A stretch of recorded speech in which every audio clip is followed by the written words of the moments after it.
Je lance l'enregistrement qui est déjà lancé en fait et j'arrive. Hop. Et je vous souhaite une bonne pratique. Bienvenue dans Sous le tapis. Ici, on parle yoga au-delà des clichés. Ce podcast, c'est pour les passionnés qui aiment creuser, comprendre, décoder. Les profs qui veulent enseigner avec plus de confiance, de discernement et de liberté. Celles et ceux qui pratiquent et aiment autant réfléchir qu'éprouver. Les esprits curieux, fascinés, intrigués. Ceux qui pensent que le yoga est un truc trop rigide ou trop perché. Bref, les gens qui doutent, qui s'étonnent, qui se questionnent. Ici, pas de formule magique ni de vérité figée, juste un espace pour penser, affiner, nuancer. Je suis Marie, prof de yoga et formatrice, passionnée et curieuse, surtout de ce qui se cache sous la surface. On soulève le tapis ? C'est parti. Bonjour et bienvenue dans ce nouvel épisode du podcast Sous le tapis. Aujourd'hui, j'avais envie de vous raconter comment je suis passée de le yoga en ligne jamais de la vie à je vis du yoga en ligne depuis 5 ans. C'est pas une histoire de technique, c'est une histoire de déclic. Le yoga en ligne, j'étais contre. Pour moi et mon côté réac, un bon cours de yoga, c'était forcément en présentiel. Je pensais qu'il fallait être là, en chair et en os, pour bien voir les élèves, pour bien les corriger, pour créer une vraie connexion. Et puis j'avais aussi cette idée que les cours en ligne, c'était forcément compliqué à mettre en place, qu'il fallait beaucoup de matériel, un gros budget, un casse-tête.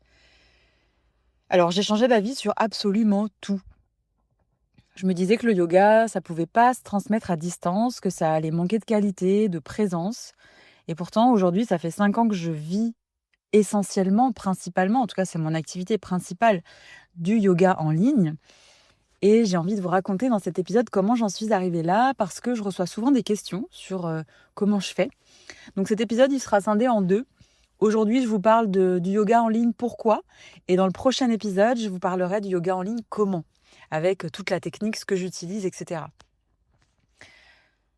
Pour moi, tout a commencé comme beaucoup d'entre nous pendant le confinement. Avant ça, j'avais moi déjà pratiqué un petit peu le yoga en ligne en tant qu'élève, mais j'envisageais absolument pas de l'enseigner de cette manière. Je vivais à Montpellier et j'avais déjà eu la demande de quelques anciennes élèves d'Aix-en-Provence qui m'avaient demandé si je pouvais leur proposer des cours en visio. J'avais dit non parce que je croyais sincèrement que ça serait pas qualitatif.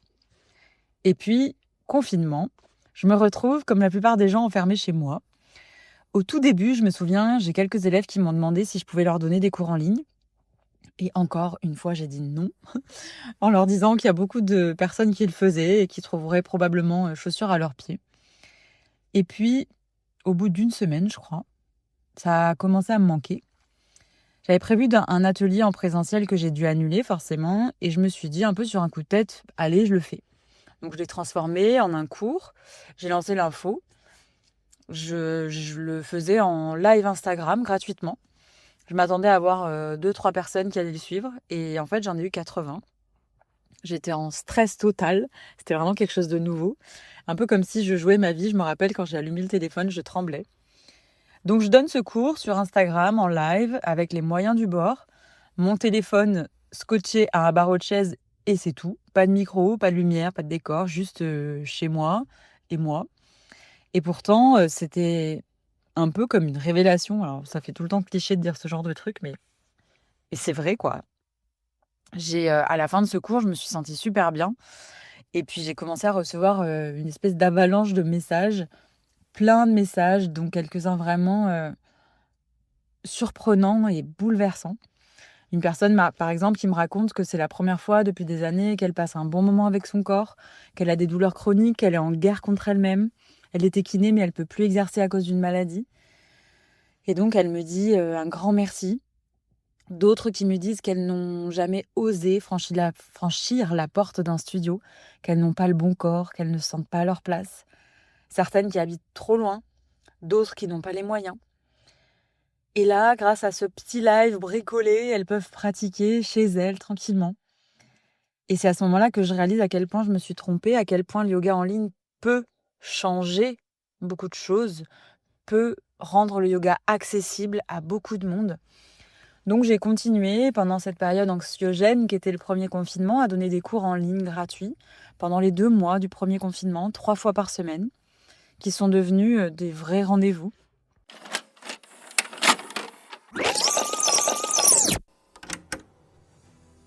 rester ici le temps d'une inspire. Je règle mon micro qui bouge un peu trop à mon goût. Inspirer, remonter bout du nez, bout des doigts.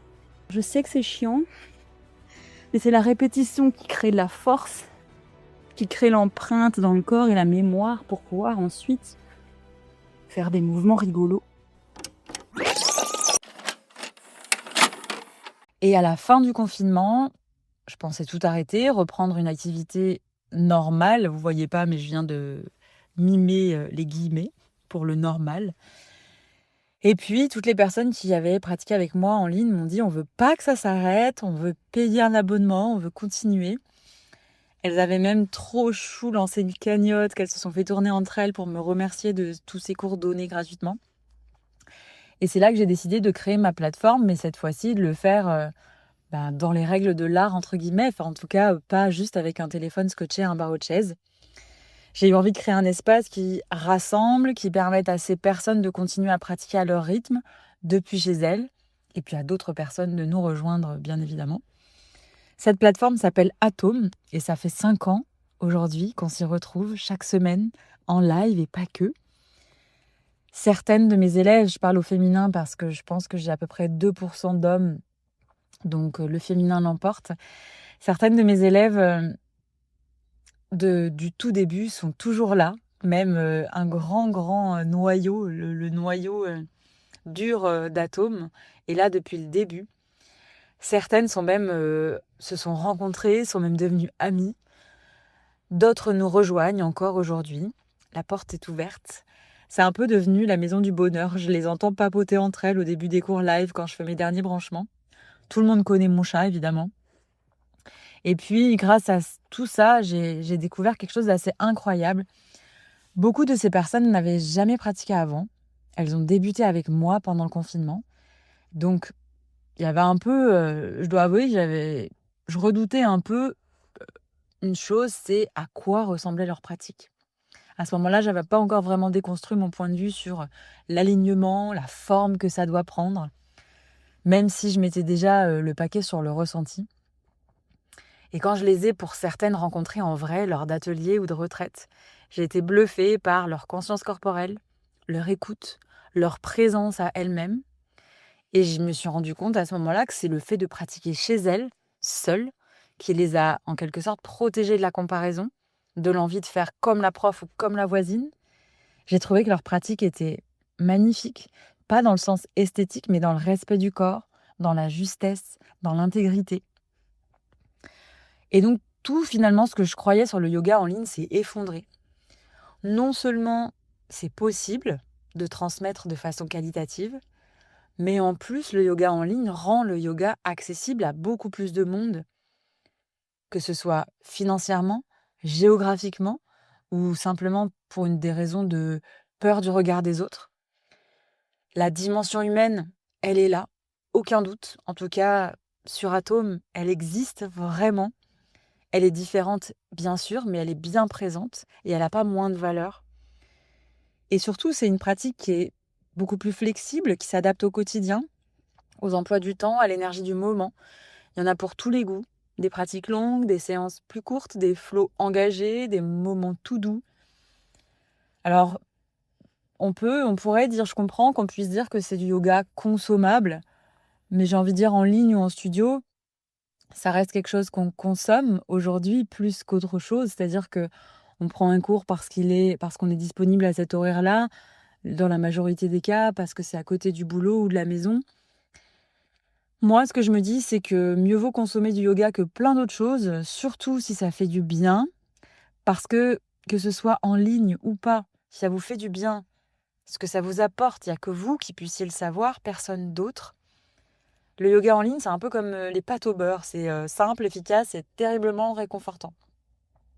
Il y a bien longtemps que le mode principal de transmission du yoga n'est plus de maître à disciple de façon isolée.